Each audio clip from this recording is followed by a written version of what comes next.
Hello students, आप सभी का फिर से mastermind academy official YouTube channel में आप सभी का वेलकम है। तो चलिए, उम्मीद करते हैं कि आप सभी लोग अच्छे होंगे और अपना पढ़ाई बिल्कुल जिस तरीके से कर रहे हैं उस तरीके से कर रहे होंगे। तो आज हम प्रश्नावली 1.1 यानी बीटीसी या एनसीईआरटी दोनों सेम बुक है, दोनों का लेसन में सेम वही क्वेश्चन है। तो प्रश्नावली 1.1 की जो हमने लास्ट क्लास में यूक्लिड विभाजन एल्गोरिथम हमने पढ़ा था, उसी पे बेस्ड हमारा ये प्रश्नावली 1.1 है। उसी क्वेश्चन उसी चैप्टर को आज हम सॉल्व करने का प्रयास करते हैं। तो देखिए, पहला क्वेश्चन हमारा है कि निम्नलिखित संख्याओं का HCF ज्ञात करने के लिए यूक्लिड विभाजन एल्गोरिथम का प्रयोग कीजिए। क्वेश्चन आपके स्क्रीन पे दिख रहा होगा, क्वेश्चन यहाँ से देख सकते हैं, आपके पास बुक होगा, आप क्वेश्चन बुक से भी देख सकते हैं। तो यूक्लिड विभाजन का एल्गोरिथम ज्ञात करके मुझे HCF निकालना है। क्वेश्चन जो दिया हुआ है 135 और 225, इसका हमें HCF निकालना है। जब इसका HCF निकालेंगे तो हम सबसे पहले मानते हैं माना कि A इक्वल टू 225 और B इक्वल टू 135।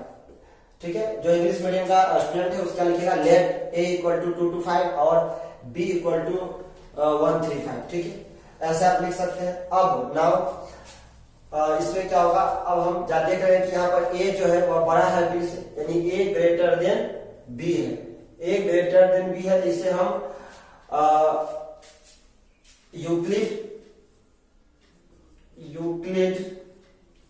विभाजन एल्गोरिथम से इसको हम सॉल्व करने का प्रयास करते हैं। यूक्लिड विभाजन एल्गोरिथम से क्या होगा, A equal to BQ plus R। ठीक है, तो यहां पर A का मान क्या हुआ, 225 हुआ और B की वैल्यू कितनी है, 135। ठीक है, और इसको हम कहते हैं चरण फर्स्ट। इसको क्या कहेंगे, चरण फर्स्ट। ये हम फर्स्ट चरण कर रहे हैं, यानी A की वैल्यू 225 और 135 है B की वैल्यू। तो देखिए आप इसमें कितना बार लगेगा। आप चाहे तो यहाँ पर भाग देख के भी, अगर आपको नहीं समझ में आए तो भाग देख के भी आप ट्राई कर सकते हैं। 225 हम देख रहे हैं 135 गुना 270 होता है, नहीं लगेगा, एक मतलब लगेगा। एक बार जाएगा तो एक बार हम लगा दिए इसे, 135 लगा देंगे, 0 जाएगा, 12 गया 90 और ये पूरा कैंसिल हो जाएगा तो 90 आएगा। यानी हम 135 गुना 1 प्लस 90 इसे लिख सकते हैं इसको। अब हमें चरण 2 में चलना है। चरण 2 में हम क्या करेंगे, वापस से जो यहाँ पर B था उसे हम A बना देते हैं, यानी 135, और जो हमारा R था, रिमाइंडर था, उस रिमाइंडर को हम B की जगह रखते हैं 90, और फिर सेम प्रोसेस करते हैं जो हमने किया था। तो हम देख रहे हैं 90 से एक बार 90 गुना 180 हो जाता है, एक बार लगेगा और कितना, 90 का 90, रिमाइंडर कितना बचेगा, 45 रिमाइंडर बचेगा, 45 रिमाइंडर बचेगा। अब जैसा फिर हम देख रहे हैं कि R0 नहीं आया, यानी R0 यहां नहीं होगा तो फिर हम चरण 2 में चलेंगे। यहां भी R0 नहीं हुआ, चरण 3 में चलेंगे, तीसरा चरण में चलेंगे, थर्ड चरण चलेंगे। फिर हम इसको क्या बना देंगे, यहाँ पे रख देंगे A की जगह पे, फिर शेष को हम B की जगह पे रख देंगे। अब देख रहे हैं 45 से कट जाएगा, 2 बार जाएगा, 45 गुना 90, 2 बार गया, रिमाइंडर कितना आ गया, 0। जैसे ही रिमाइंडर 0 आ गया वैसे ही हमारा HCF निकल के आ गया, कितना, 45। इस तरीके से लिख देते हैं कि चूंकि R इक्वल टू क्या आ गया, 0 आ गया, इसीलिए HCF किसका, 225 और 135 का कितना HCF आया, 45। यही हमारा इस क्वेश्चन का बिल्कुल करेक्ट आंसर हो गया, 45 इस क्वेश्चन का आंसर आ गया। तो इस तरीके से हम सॉल्व करेंगे। आप चाहेंगे तो भाग देकर ट्राई भी कर सकते हैं, अगर आप डायरेक्ट भाग देंगे तो डायरेक्ट भी दे सकते हैं, कोई दिक्कत नहीं। अगर आप ओरली डिवाइड कर सकते हैं तो आप ओरली भी इसे सॉल्व कर सकते हैं। तो एक डिवाइड मैंने देख लिया, चलते हैं दूसरे की तरफ। एक पहले का एक्सेप्ट मेरे पास, तो आंसर भी आप मैच कर सकते हैं। आंसर का से मैच कर लो, क्या है, बिल्कुल 45 है। चलते हैं हम इसी का दूसरे नंबर क्वेश्चन की तरफ। फर्स्ट में 3 क्वेश्चन है, पहले नंबर क्वेश्चन में उस तीनों को हम सॉल्व करने का प्रयास करते हैं इसी मेथड से। दूसरा क्वेश्चन है हमारा, फर्स्ट का 2 है, वही मेथड है 196 और 38 220 का मुझे निकालना है। ठीक है, तो हम a मान लेते हैं, माना कि a इक्वल टू 38 220। ठीक है, और b इक्वल टू क्या होगा 196।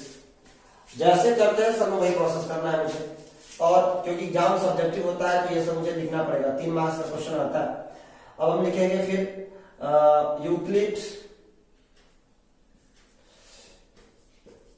यूक्लिड विभाजन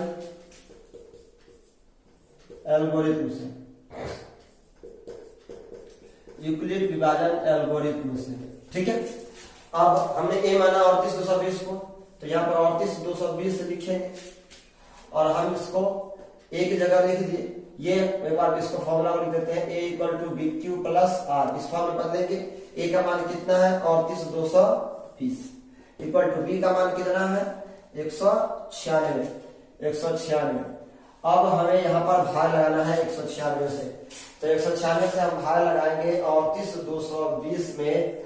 तो पहले तो एक मरतबे लग जाएगा 196, 12 में से हो जाएगा 6, 17 में से हो जाएगा तो 9 8 17 और यहाँ 186 बचेगा। ठीक है, अब हम यहाँ पर 2 लिखेंगे तो यहाँ लग जाएगा 9 मरतबे लग जाएगा। 9 छक्के 54 के 4 हासिल 5, 99 81 5 86 के 6 हासिल 5, 9 5 14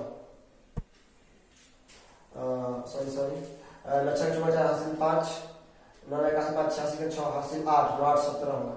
17 12 में 4 गया 8। ठीक है, 15 से 6 गया 9, ये कैंसिल 98 आ गया। तो एक बार और आ गया 0 और 196 पंच, पूरा का पूरा कैंसिल हो गया एक ही बार में। यानी इसे हम डायरेक्ट लिख सकते हैं गुना 195 प्लस 0। इसको हम चरण 1 नाम दे सकते हैं, इसे चरण 1 नाम दे दे, चरण फर्स्ट। देखिए एक ही बार में कैंसिल हो गया। पहली चरण में हमारा रिमाइंडर क्या आ गया 0, तो लिख सकते हैं चूंकि r इक्वल टू 0 इसीलिए HCF ऑफ किसका 38 220 और 196 का कितना हो जाएगा, यही हो जाएगा 196 ही इसका HCF है और यही हमारे इस क्वेश्चन का बिल्कुल करेक्ट आंसर है। उम्मीद करते हैं कि समझ में आया होगा। चलते हैं क्वेश्चन नंबर इसी का फर्स्ट नंबर क्वेश्चन के 3 नंबर क्वेश्चन पे चलते हैं।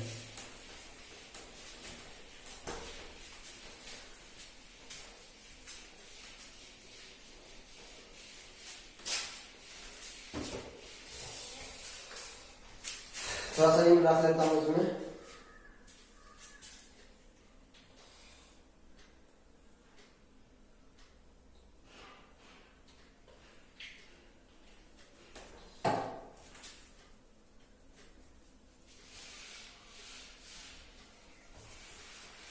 अब देखिए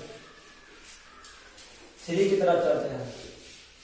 3 क्या है 867 और 255 का, इसका मुझे निकालना है। फिर सेम प्रोसेस है, a इक्वल टू क्या मानेंगे 867, b इक्वल टू क्या मानेंगे 255 लिख लेंगे यहाँ पर माना कि। ठीक है, लेट लिख सकते हैं इसमें।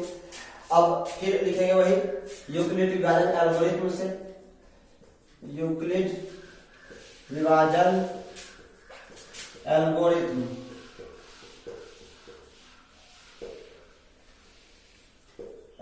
से। ठीक है, यूक्लिड विभाजन एल्गोरिथम से। अब जैसे ही मैंने लिखा तो फिर लिखेंगे a equal to B Q plus R. ठीक है, a की वैल्यू कितनी है 867। ठीक है, b का मान हमारा कितना है 255, तो 255 रखेंगे। अब हम फिर इसे क्या करेंगे डिवाइड करेंगे। जब डिवाइड करेंगे 255 से 867 में 2 चौके 8, 4 बार नहीं लगेगा 3 बार लगेगा।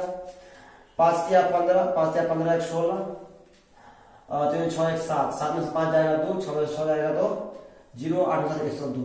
ठीक है, तो हम 3 बार लगाए और प्लस रिमाइंडर मेरा कितना आ गया 102। इसे एवरेज हटा देते हैं, कोई दिक्कत नहीं है 102। हम देख रहे हैं कि चरण फर्स्ट, इसको हम चरण फर्स्ट ले लेते हैं। चरण फर्स्ट हम देख रहे हैं फर्स्ट चरण में आर हमारा 0 नहीं आया है, यहाँ पे आर को 0 आना चाहिए था, नहीं आया, तो हम चलेंगे चरण 2 की तरफ। चरण 2 में जैसे ही जाएंगे तो इसको हम फिर से a बना लेंगे, तो यहाँ पर a आ गया 255 इक्वल टू कर देंगे, और जो r था उसको हम b की जगह रखेंगे, फिर 102 से डिवाइड करेंगे तो 2 मरतबे लग जाएगा 204, रिमाइंडर क्या बच जाएगा 51, 102 204 हो जाएगा और 51 255, तो ये 102 2 आ जाएगा। अब फिर सेकंड चरण में भी हमारा r0 नहीं आया, अब हम चरण थर्ड की तरफ चलेंगे, चरण थर्ड में जाएंगे तो 102 बन जाएगा हमारा a, और जो रिमाइंडर था 51 ये भी बन जाएगा। अब हम देख रहे हैं कि 2 बार लग जाएगा, 51 दूना 102 होता है, हमारा रिमाइंडर क्या बन गया 0 बन गया। थर्ड चरण में जाकर के रिमाइंडर हमारा क्या बन गया 0।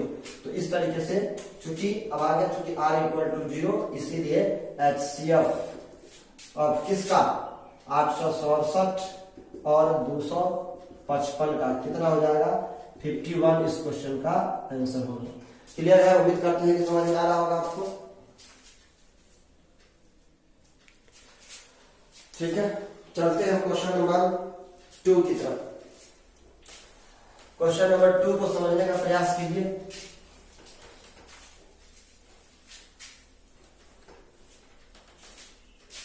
क्वेश्चन नंबर 2 को समझिए। क्वेश्चन नंबर 2 कहता है कि दर्शाइए कि कोई भी धनात्मक विषम पूर्णांक 6q या 6q प्लस 3 या 6q प्लस 5 के रूप का होता है जहां q कोई पूर्णांक है। ये कह रहा है कि दर्शाइए कि कोई भी, क्वेश्चन आपके स्क्रीन पे भी दिख रहा होगा, आपके पास बुक भी अवेलेबल है। क्वेश्चन नंबर 2 हमारा ये है कि दर्शाइए कि कोई भी धनात्मक विषम पूर्णांक 6q प्लस 1 या 6q प्लस 3 या 6q प्लस 5 के रूप का होता है। यानी कोई भी विषम पूर्णांक जो होता है वह 6q प्लस 1 या 6q प्लस 3 या 6q प्लस 5 के रूप का होगा। तो इस क्वेश्चन को सॉल्व करने के लिए हम क्वेश्चन नंबर 2 लिखते हैं। सबसे पहले लिखते हैं माना कि a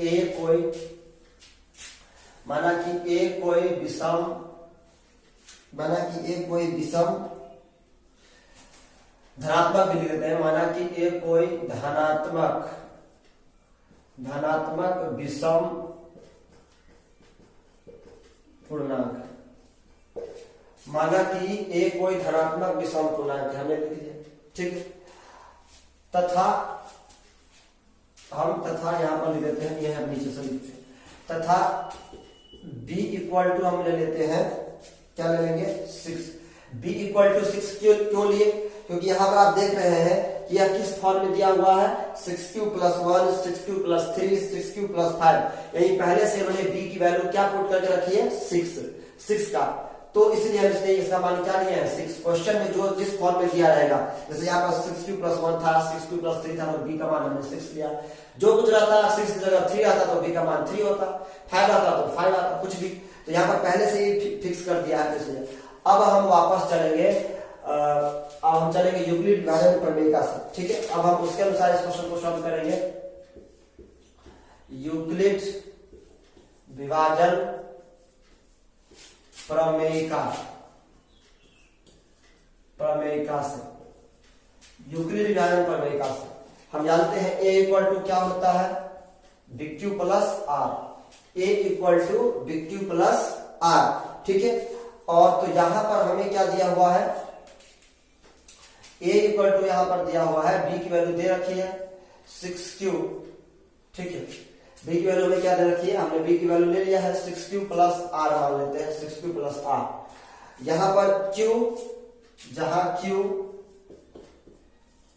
q और ऋणात्मक पूर्णांक है, जहां q और ऋणात्मक पूर्णांक है, जहां q और ऋणात्मक पूर्णांक है, तथा r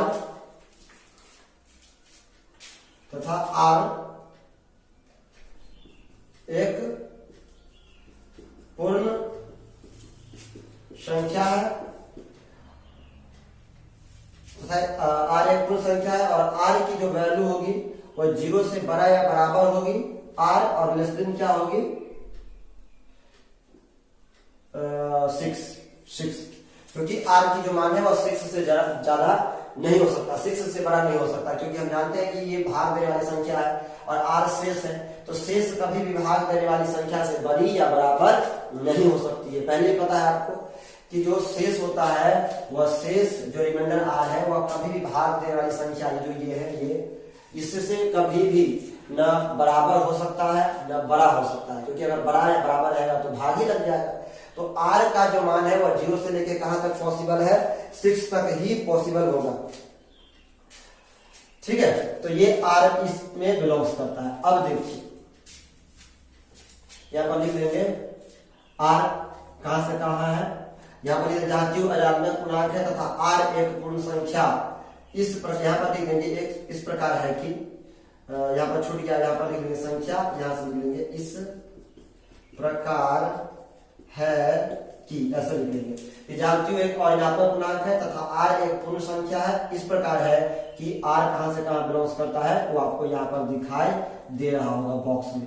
क्लियर है, यानी आर का मान 0 से बढ़। अब देखिए अब हम आगे की तरफ चलते हैं। अब यहां पे सॉल्व करते हैं।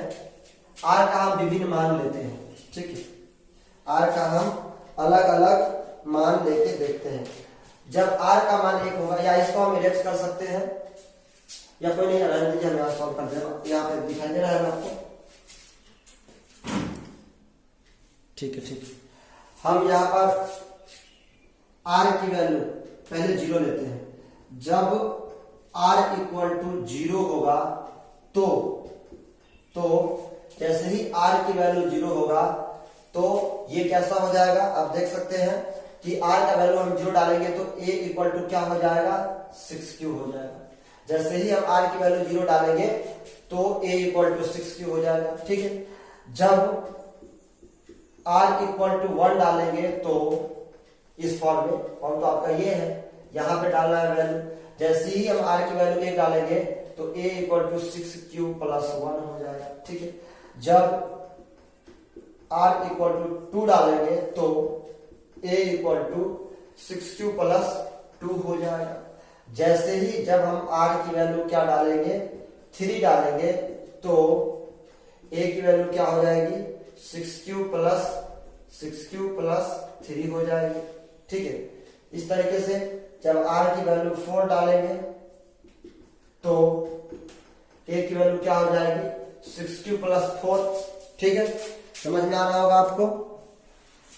जब r की वैल्यू कहां तक लेना है, 6 तक। जब r की वैल्यू 5 डालेंगे, जब r इक्वल टू 5 तो a equal to 6q plus 5।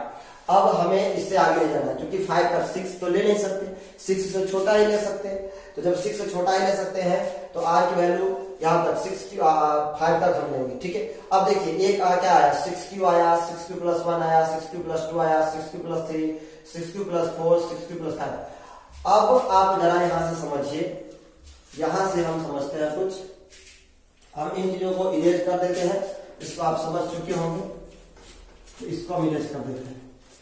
अब जरा आप यहां से समझिए बात को कि देखिए 6q है, यहां पर अगर आप कुछ भी मान डालें 6 का, 1 a का, यहां पर 6, यहां पे q है, q की कोई वैल्यू होगी, क्योंकि q जो है ऋणात्मक पूर्णांक है, तो ऋणात्मक पूर्णांक है तो हो सकता है q का मान 0 होगा, तो a 0 हो जाएगा। खैर 0 हमें डालना नहीं, क्योंकि 0 तो न सम संख्या है न विषम संख्या है, 1 डालते हैं।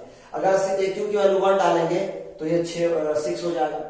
जब 2 डालेंगे तो ये 12 हो जाएगा, 3 डालेंगे तो 18 हो जाएगा, जब 4 डालेंगे तो ये 24 हो जाएगा, जब ये q का मान 5 होगा तो 31 हो जाएगा। यानी हर केस में यह क्या बन रहा है, सम संख्या बन रहा है। उसी तरीके से आप यहां भी डालेंगे 6q प्लस 2 के केस में q का मान 1, तो ये क्या बन जाएगा, 1 डालेंगे तो 6 का 6 2 8 हो जाएगा, 2 डालेंगे तो 6 2 12 2 14 हो जाएगा, 3 डालेंगे तो 6 18 2 20 हो जाएगा। ठीक है, इस तरीके से अगर आप देख रहे हैं, इस तरीके से अगर यहां भी डालेंगे 6q प्लस 4 में जब 1 डालेंगे तो ये 10 हो जाएगा, 2 डालेंगे तो 6 2 12 4 16 हो जाएगा, 3 डालेंगे तो 6 18 4 22 हो जाएगा, 4 डालेंगे तो 6 24 और 4 28 हो जाएगा। तो इस तरीके से ये यहां पर जो है कि 6q प्लस 2 और 6q प्लस 4 ये सब क्या है, सम संख्या है। ठीक है, अब देखेंगे तो हम लिख सकते हैं, लेकिन यहां लिखेंगे लेकिन यहां 6q प्लस 2 या 6q प्लस 4 एक सम संख्या है, एक सम संख्या है, जबकि ए एक विषम संख्या माने थे हम, जबकि ए एक विषम संख्या है। हमने ए को क्या माना था, माना कि ए कोई धनात्मक विषम संख्या, हमने ए को विषम संख्या माना था। तो विषम कौन कौन दे रहा है आप देखिए, यहाँ पर अगर इसमें अगर डालोगे, इसमें क्यू का मान 1, तो 6 का 6 7 हो जाएगा, देखो विषम आया। इसमें डाल के देखो 3 वाले में, यहाँ 1 डालो तो 6 1 6 3 9 विषम संख्या। 2 डालोगे तो 12 3 15, 3 डालोगे तो 21, 4 डालोगे तो 25, 4 डालोगे तो 24 3 27। और यहाँ 5 में भी डालते देखो 6q+5 में, यहाँ भी 1 डालोगे तो 6 6 5 11, 2 डालोगे तो 6 12 5 17, 3 डालोगे तो 18 5 23। किस तरीके से हम देख रहे हैं कि केवल यही 3 पॉसिबल है, केवल यही 3 पॉसिबल है। तो इस प्रकार हम कह सकते हैं कि जो यहाँ पर ये तीनों पॉसिबल ही नहीं है, लेकिन यहाँ 6q, 6q+2, 6q+4 एक सम संख्या है, जबकि ए एक विषम संख्या हमने माना था। तो इस तरीके से 6q+2 और 6q+4 संभव नहीं है। इसलिए हम लिख सकते हैं, इसलिए 6 ए का मान 6q या 6q+2 या 6q+4 के रूप में नहीं हो सकता, नहीं हो सकता है, नहीं हो सकता है। तो क्या होगा, अतः a इक्वल टू क्या होगा, 6q +1, 6q+2 या 6q+3 और 6q+5। तो इस तरीके से हम कह सकते हैं कि कोई भी जो विषम संख्या होता है, कोई भी धनात्मक विषम संख्या, वह 6q+1 या 6q+3 या 6q+5 के रूप का होता है।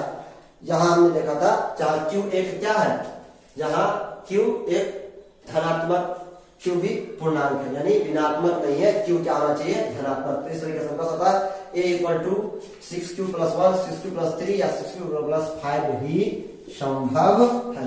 तो बिल्कुल क्लियर हो गया हमको कि कोई भी धनात्मक जो विषम संख्या होता है वह 6q+1 या 6q+3 या 6q+5 के रूप का ही होता है, ही होता है। ठीक है, अब जरा समझिए कैसे। अब यहाँ पे मान रख के आप देखेंगे, प्रैक्टिकली देखिए, 6 का मान 1 रखेंगे तो ये 7 हो जाएगा, देखो विषम संख्या है। 2 रखो तो 6 दूनी 12 13 विषम संख्या प्राप्त होगा। यानी इस फॉर्म में अगर आप 6q+1 या 6q+3 या 6q+5 में q का मान कुछ भी अगर आप रखते हो तो वहां पर हमेशा यह एक क्या देगा, विषम संख्या देगा। इसीलिए हम कहते हैं कि कोई भी धनात्मक विषम संख्या का जो रूप होता है वह 6q+1 या 6q+3 या 6q+5, इस तरीके से 5 फिर 7 इस रूप में होता है। क्लियर है, उम्मीद करते हैं कि आप लोगों को समझ में आया होगा। बिल्कुल भाषा के साथ आपको लिखना है, क्योंकि आपका पेपर सब्जेक्टिव होता है, तो आप अच्छे मार्क्स लाना चाहते हैं तो बिल्कुल भाषा के साथ लिखिए। क्लियर है, चलते हैं क्वेश्चन नंबर 3 की तरफ।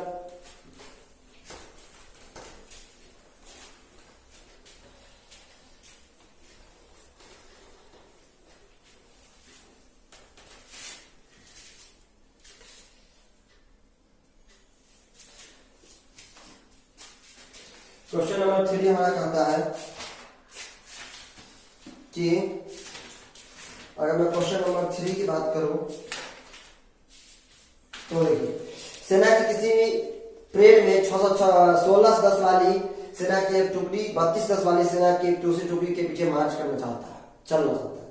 दोनों टुकड़ियों को समान संख्या वाले स्तंभों में मार्च करनी है, तो उन स्तंभों की अधिकतम संख्या क्या है जिनमें वे मार्च कर सकते हैं। आप क्वेश्चन आपके स्क्रीन पे दिख रहा होगा। क्वेश्चन नंबर 3 को हम सॉल्व करते हैं। देखिए, 2 ग्रुप है, परेड में सदस्यों की संख्या 2, एक 616 वाली है और दूसरा क्या है, 32 वाली है। तो इसको कहता है कि उन स्तंभों की अधिकतम संख्या क्या होगी। जब भी इस टाइप का क्वेश्चन आए, ये एक 616 वाली है और एक 3210 वाले में परेड करवाना है उसे। क्लियर है, क्वेश्चन बिल्कुल क्लियर कहता है कि सेना के किसी परेड में 616 वाली सेना की एक टुकड़ी को 32 सदस्य वाली सेना की दूसरी टुकड़ी के पीछे क्या करवानी है, मार्च करवानी है। तो 32 का ग्रुप बनाना है तो हमें क्या करना पड़ेगा, इसका HCF फाइंड करना पड़ेगा। तो इस क्वेश्चन में हमें कुछ नहीं करना है, एचसीएफ फाइंड कर देंगे, हमारा क्वेश्चन का आंसर आ जाएगा। तो ए हम मानते हैं 616 को और बी मानते हैं जिसको 32 को। ठीक है, यहाँ पर ए ग्रेटर देन बी है, हम देख रहे हैं, लगा देंगे सीधा। यूक्लिड फॉर्मूला तो वही है हमारे पास निकालने का, यूक्लिड विभाजन एल्गोरिथम से, यूक्लिड विभाजन एल्गोरिथम से। ठीक है, a equal to B Q plus R, समझ की वैल्यू कितनी है हमारा 32। तो 32 अब हम भाग देके देखते हैं 616 में, 32 से भाग देंगे, 616 में भाग दो, एक मतलब लग जाएगा 32, 11 में से 2 जाएगा तो 9 बचेगा, ये 5 में से 3 जाएगा तो 2 बचेगा, 29 बचा, 6 आया।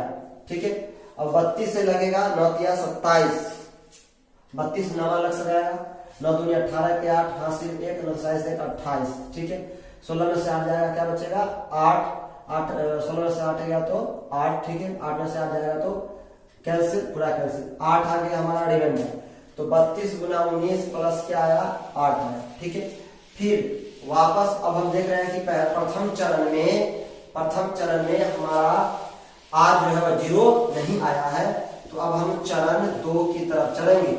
जैसे ही चरण 2 में चलेंगे तो 32 को फिर से हम यहाँ वाले चीज को यहाँ पे रख लेंगे और फिर से 8 को हम b बना देंगे और 8 चौक 32 हो जाएगा और बाकी 0 आ जाएगा। तो अब देख रहे हैं कि हमारा रिमाइंडर 0 आ गया, लिख सकते हैं चूंकि r इक्वल टू 0, इसीलिए अब हमारा एचसीएफ ऑफ किसका, इस 616 और 32 का जो एचसीएफ आया वह कितना आ गया हमारा 8 आ गया, 8। तो इस तरीके से क्वेश्चन में पूछा है कि वह उसके स्तंभों की अधिकतम संख्या क्या होगी, तो उन स्तंभों की अधिकतम संख्या 8 होगी। तो आप लिख सकते हैं लास्ट में अतः स्तंभों की अधिकतम संख्या, स्तंभों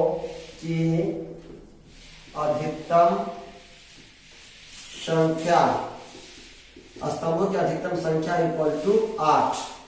यही हमारे इस क्वेश्चन का बिल्कुल करेक्ट आंसर है। क्लियर है, यानी एचसीएफ मुझे फाइंड करना था, बाकी कुछ नहीं करना था। इसमें हमें एचसीएफ फाइंड करना था, बाकी कुछ नहीं करना था। चलते हैं नेक्स्ट क्वेश्चन की तरफ।